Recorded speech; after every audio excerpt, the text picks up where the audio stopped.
फागुन 21 गते हुने प्रतिनिधि सभा सदस्य निर्वाचनमा उम्मेदवारी दिएका दल र उम्मेदवारले नाम नखुलेका व्यक्ति र निर्वाचन आयोगले तोकेका संस्थाबाट आर्थिक सहयोग वा चन्दा लिन नपाउने, उम्मेदवारले को कससँग आर्थिक सहयोग लिन सक्ने र नसक्ने भन्ने विषयमा निर्वाचन आचार संहिता 2082 र राजनीतिक दल सम्बन्धी ऐन 2073 मा व्यवस्था गरिए अनुसार उम्मेदवारले नेपाली नागरिक वा संगठित संस्थाले स्वेच्छाले दिने आर्थिक सहयोग लिन सक्छन्, तर चन्दा लिन नपाउने व्यवस्था कानूनमा रहेको आयोगका प्रवक्ता नारायण भट्टराईद्वारा जानकारी।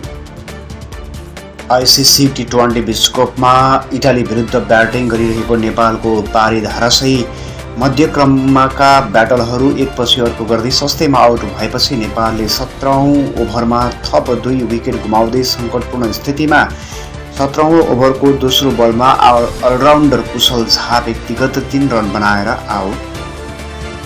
दैलेखको दुल्लो नगरपालिका 4 शान्ति बजारमा चक्कु प्रहारबाट एक किशोरको हत्या।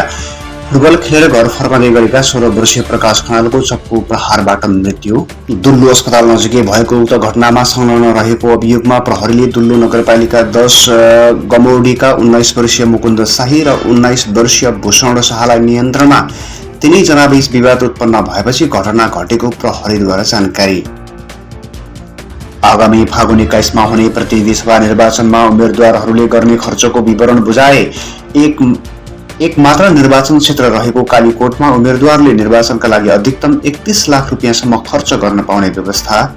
आगामी फागुन 21 मा हुने प्रतिनिधि सभा निर्वाचनका लागि उम्मेदवार बनेका उम्मेदवारले खर्चको विवरण नयाँ खाता खोलेर निर्वाचन आयोगको कार्यालयमा बुझाउनु पर्ने।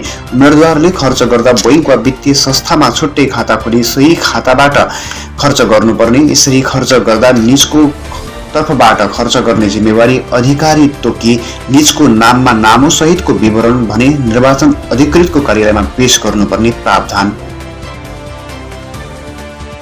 पूर्व राजा ज्ञानेन्द्र शाह झापाबाट हेलिकप्टर मार्फत काठमाडौँ प्रस्थान। यसअघि बुद्ध एयरको विमान मार्फत काठमाडौँ जाने भनिए पनि कैलाश एयरको हेलिकप्टर मार्फत काठमाडौँ जाँदै। मौसमको कारण जहाज डिले हुने भएपछि शाहले हेलिकप्टर मार्फत काठमाडौँ प्रस्थान गरेको सुरक्षा स्रोतलेद्वारा जानकारी। मध्याह 12 बजे काठमाडौँतर्फ प्रस्थान गरेका उनी करिब 1 घण्टा 10 मिनटमा उनी त्रिभुवन अन्तर्राष्ट्रिय विमानस्थलमा अवतरण हुने। शुक्रबार राजावादीहरूले त्रिभुवन अन्तर्राष्ट्रिय विमानस्थलमा उनको स्वागतमा मानिस भेला गर्ने तयारी गरिरहेका बेला प्रदर्शनको क्रममा उच्छृङ्खल गतिविधि हुन सक्ने आकलन गरेर प्रहरीले उच्च सुरक्षा सतर्कता अपनाएको। निर्वाचन आयोगले कर्णाली प्रदेशका विभिन्न 10 जिल्लामा मतपत्र पठाउन थाल्यो। मतपत्र छपाई सम्पन्न भएका सो प्रदेशका 10 जिल्लाका 12 निर्वाचन क्षेत्रमा ढुवानी गर्न थालेको। आयोगका अनुसार कर्णाली प्रदेशका सल्यान, रुकुम पश्चिम, डोल्पा, मुगु, हुम्ला, कालीकोट, जुम्ला, जाजरकोट, दैलेख र सुर्खेतका निर्वाचन क्षेत्रमा मतपत्रको ढुवानी गरिएको आयोगका सहायक प्रवक्ता प्रकाश न्यौपानेद्वारा जानकारी। त्यस्तै 58 जिल्लाका 124 निर्वाचन क्षेत्रको मतपत्र छपाई सम्पन्न भएको आयोगद्वारा जानकारी। कुल 1,57,78,000 मतपत्र छपाई सम्पन्न भएको जानकारी प्राप्त। नेपाली कांग्रेस संघ सभाका महासमिति सदस्य मुक्ति सिंह राई राष्ट्रिय स्वतन्त्र पार्टीमा प्रवेश। बिहिबार पार्टी केन्द्रीय कार्यालय काठमाडौँ पुगेर रासोपा प्रवेश गरेको रासोपा संघ सभाका सभापति भक्तनारायण श्रेष्ठद्वारा जानकारी। भारतले नेपालको आगामी निर्वाचनलाई सफल र व्यवस्थित बनाउन थप सहयोग प्रदान।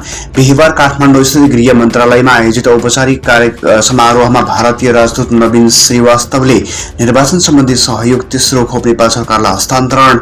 यो खोप नेपाली सेनाका लागि 50वटा ट्रक सहित कुल 270 भन्दा बढी विभिन्न प्रकारका सवारी साधन तथा अन्य आवश्यक सामग्री समावेश। यो सहयोग नेपालले निर्वाचन तयारीका लागि व्यक्त गरेको आवश्यकता अनुसार उपलब्ध गराइएको नेपाली सेनाका लागि प्रदान गरिएका ट्रकहरू प्रधान सेनापति अशोक राज सिगदेलले ग्रहण। आईसीसी पुरुष टी20 विश्वकप अन्तर्गत समूह सी को महत्वपूर्ण खेलमा नेपालले इटालीलाई जितका लागि 124 रनको सामान्य लक्ष्य।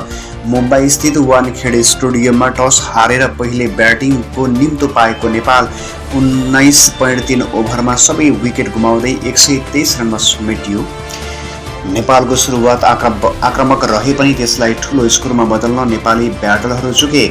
ओपनर कुशल भुर्तेल 5 रनमै आउट भए पनि कप्तान रोहित पौडेल र आसिफ शेखले पारी सम्हाल्ने प्रयास